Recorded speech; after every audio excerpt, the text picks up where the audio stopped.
want to take you now to the Valle de Cauca region of Colombia, specifically to the city of Cali. That's where we find Carolina Jaramillo and Elena Rojas Rodriguez. Carolina is an office worker at a research center in the area. Elena works as her housekeeper. They're both mothers, close friends, describe each other as being like family, and are hunkered down together during the pandemic. Now, despite their closeness, when it comes to educating their kids at home, they're living two very different realities. Carolina's children, 13-year-old Andrea and 11-year-old Guillermo, attend private school and were able to continue their studies from home using video conferencing software. Elena's children, 10-year-old Sofia and 7-year-old Juan Jose, are relying on photocopies distributed by their local school and lessons sent to their mother through social media. I had the chance to speak with them one recent morning about their experience and what it means for their children's education. Carolina spoke in English and translated for Elena, who spoke in Spanish. Okay, I have two kids. One of them is 11, the other one is 14. Unfortunately, they're studying in private schools. So I think that the stress hasn't been so much as in public schools because we have full internet. They have access to virtual classes through Zoom or Hangout or WebEx, I think it's called. And so the different platforms and Skype as well. So they have been receiving their classes by this different platforms, and they have homeworks to do after class, which has been, quite easy for them in terms of it hasn't been difficult because, as I said before, I have all the internet connections. The teachers have been very flexible in giving the kids time to deliver their homeworks and everything. So it has been quite smoothly. And Elena, how are your kids continuing their education while they're not able to physically attend school? Por el momento se encuentra... Basically, that there's no internet connections, and whenever there is internet connection, it's very bad. In order to study, they're sending some homeworks via Facebook, but as I said before, the internet connection is really bad. And the other way is that they're sending photocopies to the school, and they have to pick it up, but it's far away from where they live, so sometimes it's difficult for them to pick it up.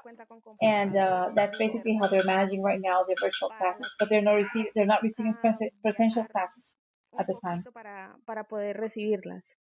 And Carolina, can you tell me a little bit about how this pandemic has unfolded in Colombia? I mean, I'm sure it's quite similar to the rest of the world, but kind of when did everyone go into lockdown? When did the schools close? And okay. How long has that been? The government of Colombia began to implement some things during the second week of March, where the number of infected people began to arise, and the kids were sent to home from the 15th of March until today. They're still at home. So all schools were closed.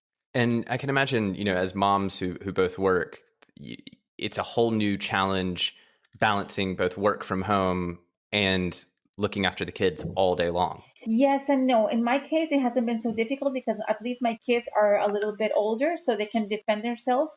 They now know how to connect themselves, and they connect to classes, and they know what they have to do. The only challenging thing is that I sometimes have to sit down and explain some things to my kids because it's not very easy when they explain it virtually and you cannot raise your hand or say, hey, I didn't understand how to do this or this or that. In the case of Elena, the thing is that she's working at home in my house, and their kids live in the Cauca, which is another department in Colombia. She lives in a small town called Chisquillo, which is like 2 hours. ¿Cuánto está el Tambo? De Cauca, del Popayán. Popayán, 2 horas. It's like around 2 hours from the main city of Cauca and Popayán. So it's quite difficult for her to go right now to home because she cannot mobilize herself to home. She has to be in my house. And the only person who is available with the kids right now is her husband, which has to work all day as well. And Elena, can you talk a little bit about that? Has it been challenging balancing work from home or work combined with having to also be responsible for the kids during the school day now? Basically, she is asking for the kids to send a copy via WhatsApp of the homework that they're leaving them, and she's trying to help them that way. Once she receives a copy, she tries to interact with the kids and say, "Hey, I can help you with this and this and that," and in the sense, try to do the homework with the little one, especially with the little one. A question for each of you here. Do you feel that, your children are able to learn as much or as effectively from home compared to when they were physically in the classroom? No.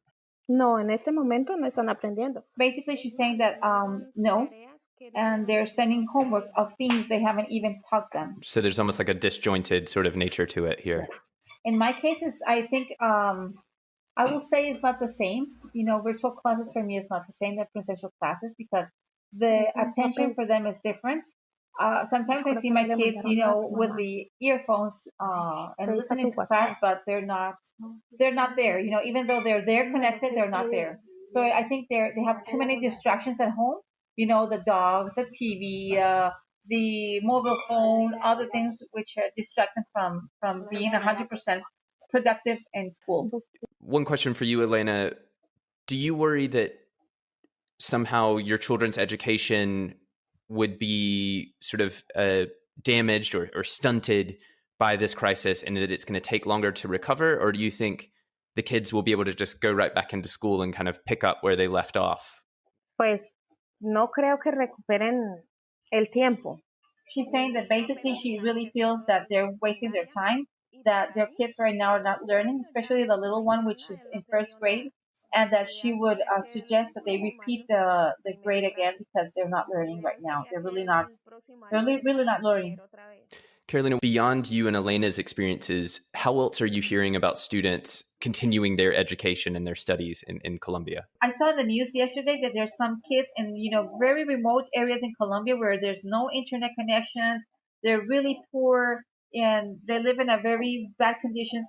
That they're given the militaries of Colombia have a radio station here in Colombia, and through that radio station they're giving classes to them in order for them to at least be communicated and don't get so back in the education.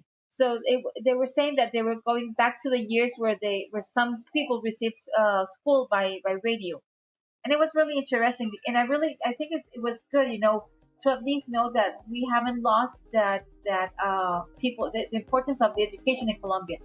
Elena Rojas Rodriguez and Carolina Jaramillo, two mothers living two very different experiences as they balance life, work, and now homeschooling their kids during the coronavirus lockdown.